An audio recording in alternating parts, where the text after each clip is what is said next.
Welcome to study bus channel. Next month வரப்போகிற special dead எக்ஸாமுக்கான psychology notes தான் இந்த வீடியோவில் பார்க்க போகிறோம். இந்த வீடியோவில் வரக்கூடிய கொஸ்டின்ஸ் எல்லாமே ரொம்பவே முக்கியமான கொஸ்டின்ஸ். இந்த நோட்ஸ் எல்லாமே லாஸ்ட் மினிட் ஸ்டடிக்கு ரொம்பவே ஹெல்ப்ஃபுல்லாக இருக்கும். நேற்று சைக்காலஜி ஒரு 50 கொஸ்டின்ஸ் பார்த்தோம். பேலன்ஸ் 50 கொஸ்டின் இந்த வீடியோவில் பார்க்கலாம். டெட் எக்ஸாம் எழுத போகிறதுக்கு முன்னாடி கண்டிப்பாக இந்த வீடியோ பார்த்துட்டு போங்க. எக்ஸாமில் பாஸ் பண்ணுங்கள். வாங்க வீடியோக்குள்ளே போகலாம். உளவியல் என்பது ஆன்மா பற்றிய படிப்பு அல்ல என்று கூறியவர் யாரு? Answer Gantt. காண்ட் உளவியலை ஆன்மா பற்றிய படிப்பாக கருத முடியாது என்று குறிப்பிட்டார். அடுத்தது, உளவியல் என்பது நனவு நிலை பற்றியது என்பதை வலியுறுத்தியவர் யார்? Answer Watson. வாட்சன் நடத்தை அணுகுமுறையை வலியுறுத்தியவர். அடுத்த கொஸ்டின் பார்க்கலாம். மனிதனின் புலன் உறுப்புகள் எதற்கான வாயில்களாக கருதப்படுகின்றன?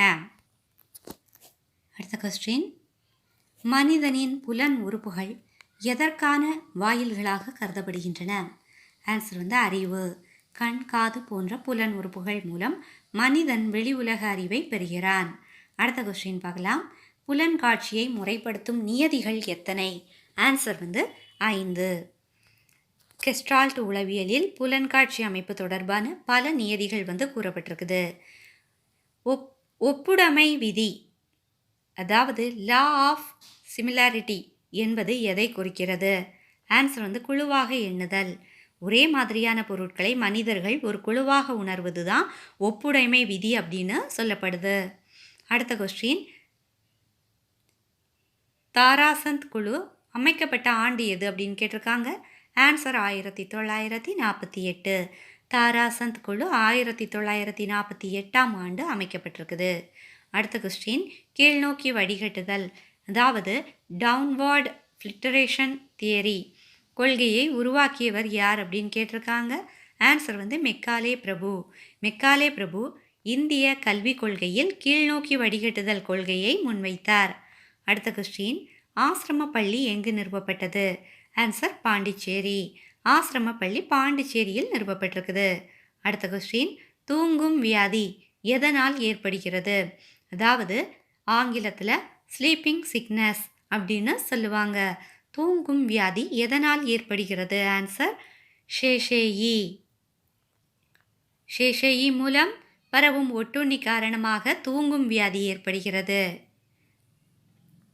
அடுத்த கொஸ்டின், ஆல்பர்ட் பீனே எந்த நாட்டை சேர்ந்தவர்? Answer France. ஆல்பர்ட் பீனே பிரான்ஸ் நாட்டை சேர்ந்த உளவியலாளர். அடுத்த கொஸ்டின், மிதமான நுண்ணறிவு குறைபாடு உடையவர்களின் நுண்ணறிவு ஈவு, அதாவது அது ஐக்யூ அப்படின்னு சொல்லுவாங்க, அது எவ்வளவுன்னு கேட்குறாங்க. மிதமான நுண்ணறிவு குறைபாடு உடையவர்களின் நுண்ணறிவு ஈவு எவ்வளவு? அதற்கான ஆன்சர் 50 முதல் 69. அடுத்த கொஸ்டின், மரண உள்ளுணர்வு என்று அழைக்கப்படுவது எது? அதாவது இது ஆங்கிலத்தில் டெத் இன்ஸ்டிங்க்ட் அப்படின்னு சொல்லுவாங்க. ஆன்சர் தனாடோஸ். ஃப்ராய்டின் கோட்பாட்டில் மரண உள்ளுணர்வு தனாடோஸ் என அழைக்கப்படுகிறது. அடுத்த கொஸ்டின், தவறுகள் செய்யும் மாணவனை திருத்துவதற்கு ஏற்ற முறை எது? ஆன்சர் நல்வழி காட்டுவது. மாணவர்களின் தவறுகளை உணரச் செய்து சரியான பாதையை காட்டுவது கல்வியில் சிறந்த முறையாக இருக்குது. அடுத்த கொஸ்டின், பெற்றோர் மற்றும் ஆசிரியர்கள் குழந்தைகளுக்கு முன் உதாரணமாக திகழ்வது எந்த கற்றல் முறையை குறிக்கிறது? ஆன்சர் பின்பற்றி கற்றல். குழந்தைகள் மற்றவர்களின் நடத்தையை கவனித்து பின்பற்றுவதன் மூலம் கற்றுக்கொள்கிறார்கள். அடுத்தது, செயல்வழி கற்றல் என்பது எதை குறிக்குது? ஆன்சர் தொடர் கற்றல். செயல்பாடுகள் மற்றும் அனுபவங்கள் மூலம் தொடர்ந்து நடைபெறும் கற்றல் தான் செயல்வழி கற்றல் அப்படின்னு சொல்கிறாங்க. அடுத்த கொஸ்டின், மனிதனின் முதல் செய்தல் எதனுடன் தொடர்புடையது? அதாவது ஃபர்ஸ்ட் ரெஸ்பான்ஸ் எதோட தொடர்புடையதுன்னு கேட்டிருக்காங்க. ஆன்சர் ஆராய்ச்சி. மனிதன் புதிய அனுபவங்களை ஆராய்வதன் மூலம் கற்றல் செயல்முறை தொடங்குகிறது. அடுத்தது, இயக்கமுள்ள உள்ளார்ந்த செயல் எதனுடன் தொடர்புடையது? ஆன்சர் கற்றல். கற்றல் என்பது அனுபவத்தின் மூலம் ஏற்படும் இயக்கமுள்ள உள்ளார்ந்த செயல்முறையாக இருக்குது. அடுத்த கொஸ்டின், கருத்தியல் நிலை பொதுவாக எந்த வயதிற்கு மேல் தோன்றுகிறது? ஆன்சர் 10 வயதுக்கு மேல் தோன்றுது. குழந்தைகளில் கருத்துக்களை உருவாக்கும் திறன் 10 வயதுக்கு மேல் அதிகமாக வளர்ச்சி பெறுவதாக சொல்லப்பட்டிருக்குது. அடுத்த கொஸ்டின், கல்கத்தா பல்கலைக்கழக குழு யாருடைய தலைமையில் அமைக்கப்பட்டது? ஆன்சர் வந்து மைக்கேல் சேட்லர். ப்ரோஜெக்ட் முறையை ஆதரித்தவர் யார்? அதாவது ஆங்கிலத்தில் வந்து ப்ராஜெக்ட் முறையை ஆதரித்தவர் யார் அப்படின்னு கேட்டிருக்காங்க. ஆன்சர் வந்து ஜான் டூயி. ஜான் டூயி செயல்வழி கல்வி மற்றும் அனுபவ கற்றலை வந்து வலியுறுத்தியவர். அடுத்தது, எமிலி என்ற கற்பனை குழந்தையை உருவாக்கியவர் யார்? ஆன்சர் ரூசோ. ரூசோ தனது எமிலி நூலில் குழந்தை வளர்ப்பு மற்றும் கல்வி கருத்துக்களை வந்து விளக்கியிருக்காங்க. அடுத்த கொஸ்டின், மனித உரிமை தினம் எப்போது கொண்டாடப்படுகிறது? Answer December 10. ஒவ்வொரு ஆண்டும் டிசம்பர் 10 அன்று மனித உரிமை தினம் கொண்டாடப்படுகிறது. அடுத்த கொஸ்டின் பார்க்கலாம். பியாஜேயின் அறிவு வளர்ச்சி கோட்பாட்டில் தொட்டு உணரும் பருவம் எது? ஆன்சர் வந்து பிறப்பு முதல் 18 மாதம் வரை. பியாஜேயின் முதல் நிலையான புலன் இயக்க நிலை பிறப்பு முதல் 18 மாதம் வரை காணப்படுகிறது. அதை வந்து ஆங்கிலத்தில் எப்படி சொல்லலாம் அப்படின்னு பார்த்தீங்கன்னா சென்சோரி மோட்டார் ஸ்டேஜ். அடுத்த கொஸ்டின், குழந்தைகள் தங்கள் சமூகத்திடமிருந்து அதிகம் எதிர்பார்ப்பது எது? ஆன்சர் அன்பும் அரவணைப்பும். குழந்தைகளின் சமூக மற்றும் உணர்ச்சி வளர்ச்சிக்கு அன்பும் பாதுகாப்பும் முக்கியமாக இருக்குது. அடுத்தது, மன உணர்வுகளை வெளிப்படுத்த கற்றுக்கொள்ளும் பருவம் எது? ஆன்சர் குமர பருவம். குமர பருவத்தில் உணர்ச்சிகளை புரிந்து கொண்டு வெளிப்படுத்தும் திறன் வந்து வளர்கிறது. அடுத்த கொஸ்டின், வயதின் அடிப்படையில் பல்வேறு படிநிலைகள் அமைவது எதன் வளர்ச்சியுடன் தொடர்புடையது? ஆன்சர் ஒழுக்க வளர்ச்சி. ஒழுக்க வளர்ச்சியில் வயதின் அடிப்படையில் பல்வேறு நிலைகள் வந்து உருவாகின்றன. அடுத்த கொஸ்டின் பார்க்கலாம். குழந்தைகள் அதிகமாக எதிர்பார்ப்பது எது? நிபந்தனையற்ற அன்பு. குழந்தைகளின் ஆரோக்கியமான வளர்ச்சிக்கு நிபந்தனையற்ற அன்பும் ஏற்றுக்கொள்ளுதலும் அவசியமாக இருக்குது. அடுத்த கொஸ்டின், நவீன உளவியலின் தந்தை என்று அழைக்கப்படுபவர் யார்? Answer Freud. சிக்மண்ட் ஃப்ராய்டு நவீன உளவியலில் உளப்பகுப்பாய்வு அணுகுமுறையை உருவாக்கியிருக்காங்க. அடுத்தது, குமர பருவத்தினரின் பிரச்சனைகள் குறித்து விளக்கியவர் யார்? Answer Stanley Hall. Stanley Hall குமர பருவத்தை சிக்கலான மற்றும் அமைதியற்ற பருவம் என விளக்கியிருக்காங்க. அடுத்த கொஸ்டின், கட்டுப்பாடற்ற இணைத்தறி சோதனை, அதாவது ஆங்கிலத்தில் ஃப்ரீ அசோசியேஷன் டெஸ்ட் யாருடன் தொடர்புடையது? அகெயின் கொஸ்டின் ரீட் பண்ணுறேன். கட்டுப்பாடற்ற இணைத்தறி சோதனை யாருடன் தொடர்புடையது? ஆன்சர் யூங். கார்ல் யூங் கட்டுப்பாடற்ற இணைத்தறி முறையை பயன்படுத்தியவர்.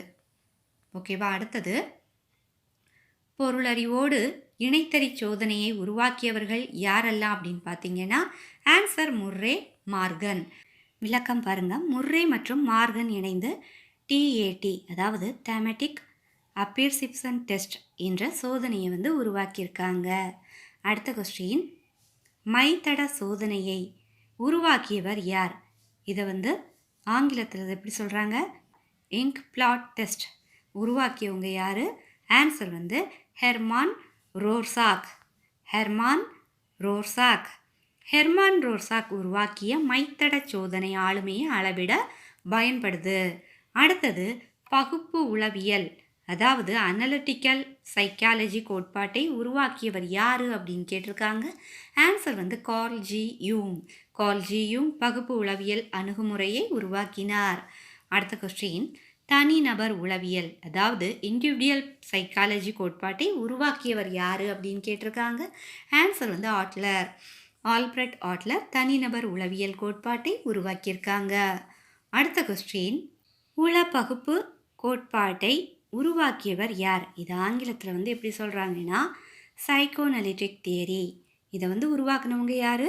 ஆன்சர் வந்து சிக்மண்ட் ஃப்ராய்டு. சிக்மண்ட் ஃப்ராய்டு உள பகுப்பாய்வு கோட்பாட்டின் நிறுவனர் ஆவார். அடுத்த கொஸ்டின் பார்க்கலாம்.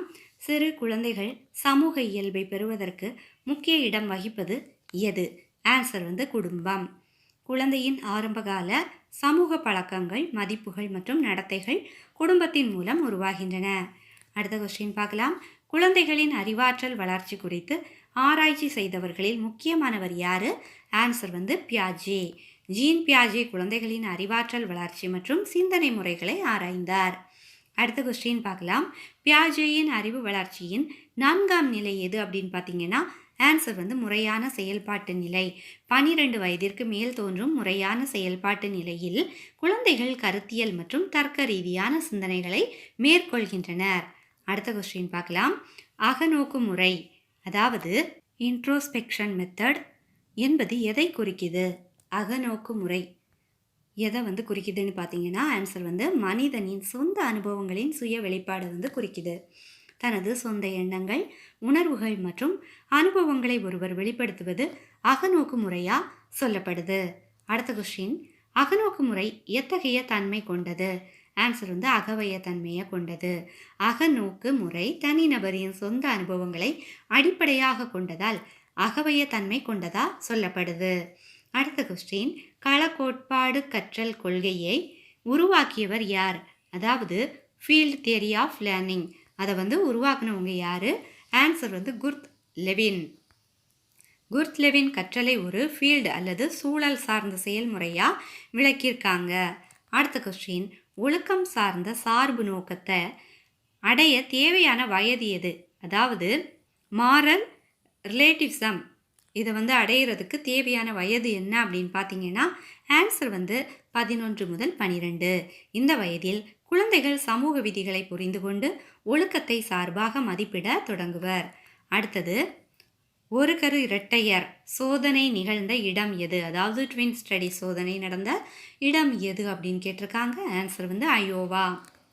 அயோவா பல்கலைக்கழகத்தில் இரட்டையர் ஆய்வுகள் முக்கியமாக மேற்கொள்ளப்பட்டன.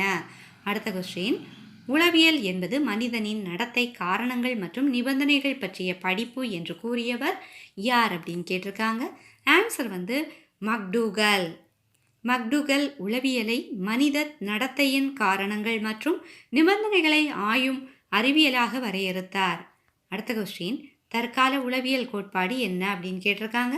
ஆன்சர் வந்து நடத்தை கோலங்கள் பற்றியது. தற்கால உளவியல் மனிதனின் அப்சர்வபிள் பிஹேவியர் பேட்டர்ன்ஸை முக்கியமாக ஆய்வு செய்கிறது. அடுத்தது, உளவியல் என்பது மனிதனின் நனவற்ற நிலை பற்றியது என்று கூறியவர் யார்? Answer Freud. சிக்மண்ட் ஃப்ராய்டு மனித மனதில் நனவில்லாத மனநிலை முக்கியம் என சொல்லியிருக்காங்க. அதாவது அன்கான்சியஸ் பற்றி சொல்லியிருக்காங்க. அடுத்தது, உளவியல் என்பது மன அறிவியல் அல்ல என்று கூறியவர் யார்? Answer Watson. வாட்சன் உளவியலை மனம் அல்ல நடத்தையின் அறிவியல் என்று விளக்கியிருக்காங்க. அடுத்த கொஸ்டின் பார்க்கலாம். சிந்தித்தல், கற்பனை போன்றவை எதனால் செய்யப்படும் செயல்கள்? ஆன்சர் அறிவுத்திறனால் செய்யக்கூடிய செயல்களாக இருக்குது. சிந்தித்தல் மற்றும் கற்பனை போன்ற மனிதனின் அறிவாற்றல் மூலம் நடைபெறும் செயல்கள் ஆகும். அதாவது இதை வந்து எப்படி சொல்கிறாங்க? ஆங்கிலத்தில் காக்னிட்டிவ் எபிலிட்டி அப்படின்னு சொல்லப்படுது. அடுத்த கொஸ்டின், உடலால் செய்யப்படும் செயல்கள் எது அப்படின்னு கேட்குறாங்க. ஆன்சர் வந்து நீந்துதல். நீந்துதல் போன்றவை உடல் இயக்கத்திறன், அதாவது மோட்டார் ஸ்கில் அப்படின்னு இது சொல்லுவாங்க ஆங்கிலத்தில். இதன் மூலம் செய்யப்படும் செயல்கள் ஆகும். அடுத்த கொஸ்டின், லாஸ்ட் கொஸ்டின், அறிதல் திறன் வளர்ச்சி கொள்கையை உருவாக்கியவர் யார்? அறிதல் திறன் வளர்ச்சி கொள்கையை உருவாக்குனவங்க யார்? ஆன்சர் பியாஜே. ஜீன் பியாஜே குழந்தைகளின் அறிவாற்றல் வளர்ச்சியை விளக்கும் அறிவியல் கோட்பாட்டை உருவாக்கியிருக்காங்க. அது மட்டும் இல்லை, இந்த வீடியோவில் நம்ம ஒரு 50 வினாக்கள் வந்து பார்த்து முடிச்சிருக்கிறோம். ரொம்பவே முக்கியமான கொஸ்டின்ஸ். ஸோ வந்து எக்ஸாமுக்கு கண்டிப்பாக இந்த கொஸ்டின்ஸில் இருந்து வரும். நீங்கள் பாஸ் பண்ணுறதுக்கு இந்த வீடியோ ரொம்பவே கை கொடுக்கும்னு நான் நம்புகிறேன். மேலும் வந்து பார்த்திங்கன்னா டெட் சம்மந்தமான எல்லா சப்ஜெக்ட்கான நோட்ஸுமே வந்து நம்ம ஸ்டடி பஸ் சேனலில் அப்லோடு பண்ணியிருக்கிறோம். ஸோ வந்து சேனல் டேஷ்போர்டில் போயிட்டு நீங்கள் உள்ளே போய் செக் பண்ணி பார்த்தீங்கன்னாலும் தெரியும். அது மட்டும் இல்லை, நான் வந்து மற்ற சப்ஜெக்ட்கான வீடியோஸ் லிங்க்கு நான் வந்து டிஸ்கிரிப்ஷன் பாக்ஸில் வந்து நான் கொடுக்குறேன், கிளிக் பண்ணி பார்த்துக்கோங்க. அது மட்டும் இல்லை, இன்றைக்கி நம்ம இந்த வீடியோவில் பார்த்த கொஸ்டின்ஸ் வந்து புதுசாக நீங்கள் ஏதாச்சும் கொஸ்டின் லேர்ன் பண்ணுற மாதிரி ஃபீல் ஆச்சுன்னா அதை கமெண்ட்டில் யூஸ்ஃபுல்லாக இருந்துச்சுன்னு சொல்லுங்கள். அது எனக்கு கூட கொஞ்சம் பூஸ்டப்பாக இருக்கும். அது மட்டும் இல்லை, இந்த வீடியோவை நிறைய பேர்த்துக்கு வந்து ஷேர் பண்ணி விடுங்க, மறக்காமல் ஹைப் பண்ணி விடுங்க, நம்ம சேனலை சப்ஸ்கிரைப் பண்ணி வச்சுக்கோங்க. தேங்க்ஸ் ஃபார் வாட்சிங்.